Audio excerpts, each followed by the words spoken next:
Hey guys, welcome back to the channel. If you like the content, hit the subscribe button, leave a like down below. In today's video, we're going to talk about all the things that stood out to me, that excited me, because there's a lot. I mean, the video would be like 2 hours long if I covered everything. The things that stood out to me that they showed today. So anyway, for 2K23, the first thing is the creation suite. So the character models look way better, and the area that you create them in is this nice plain gray background so that you can actually see what you're creating, you know, because in some games it'd be really dark, or if, like in 2K19, it was so bright, if you had like a newer TV or a TV with high brightness, your eyes would hurt and it would start to bleed into the TV. Excuse me. Another thing I noticed that was not being mentioned, at least I didn't see it mentioned, is we have confirmation that there's only going to be 100 character slots to create characters. So it's again just like 2K22, and the limited 1,000 image uploads. So you only have 1,000 images at any given time, and then the video limit is 25 max. So I'm guessing you used like the replays and stuff.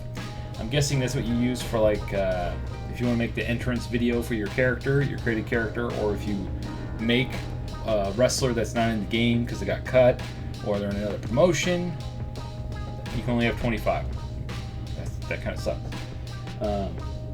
If you watched my last video, they fixed Lita. Good job, guys. We got Lita fixed. I'm very happy about that. Lita was, her character model looked, it just looked like they rushed it out. They never should have went out with that. They should have just waited, fixed her face, and then did that.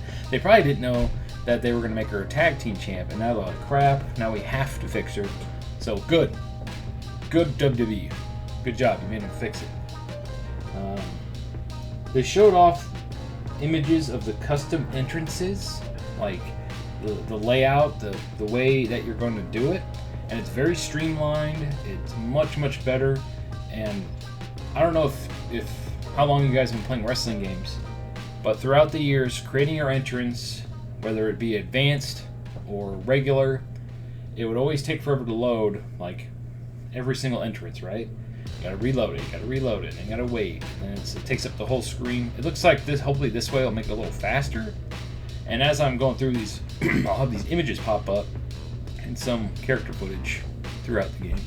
Then they showed off the menu, the main menu of the game. And this game is all about Flash. All about like great presentation. Let's just hope the gameplay meets that, because it sounds like it's exactly the same as 2K22, except for a few minor little fixes here and there. But so that's really cool. If you check out some other YouTubers, they have all the new moves that they showed, at least at their little event they had. There's like 100 new moves. I forget the YouTuber's name, but I'll have it listed over there. I'll have a link to it. So that's really cool. They've added a bunch of new moves that people have been requesting for years.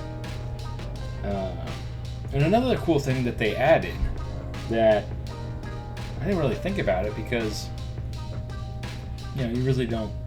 Personally, I don't really mess with that. You just pick a difficulty level and you go with that. And that is AI logic, like in Fire Pro Wrestling. So you can go through each wrestler. They mentioned this in one of the early interviews, or one of the early articles about the game, is AI logic allows you to adjust how the wrestler acts in the ring. Do they counter every move, or damn near every move? Do they go for a finisher more often than not? Do they strike more than do grapples? Do they grapple more? Do they jump off the ropes more? It gives you full control on how each wrestler wrestles. And that's going to be really cool when you create your own characters, because you can adjust.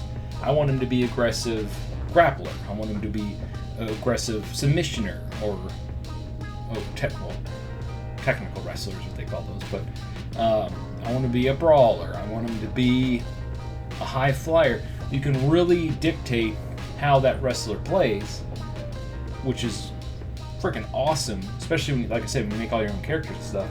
My only concern is when you upload your character online, is it going to save that, or is it going to make the other player have to adjust all that themselves, right? Because I have a feeling when you upload your characters, it's going to have this default difficulty and default AI logic, because that might screw up something on the back end. I have no idea.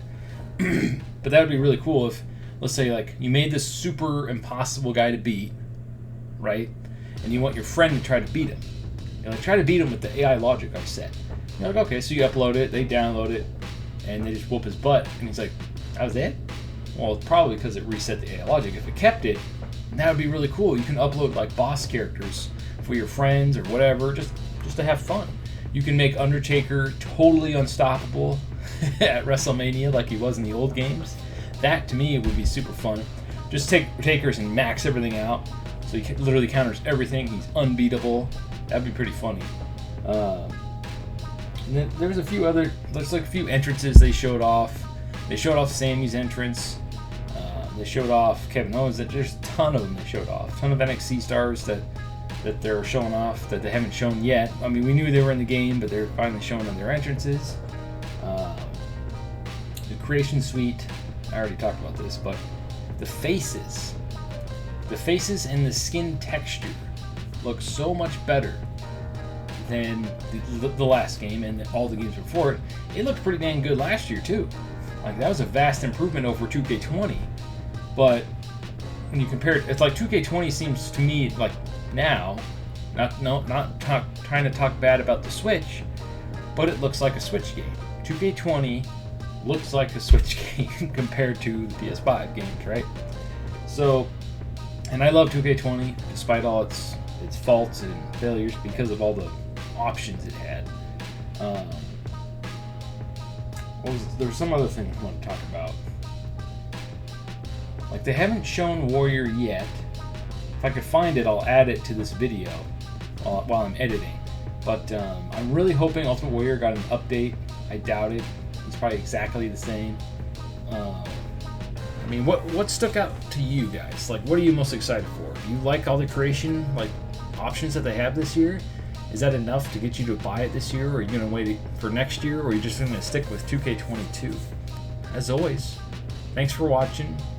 Stick around on the channel. I'll give my 2 cents on all the information that's dropping in the next couple days. I can't, like I said, I probably could use the footage, but I don't want to take that chance and get like copyright claimed, even though I'm not even monetized, so I guess it doesn't really matter. But yeah, thanks for watching, and stay frosty.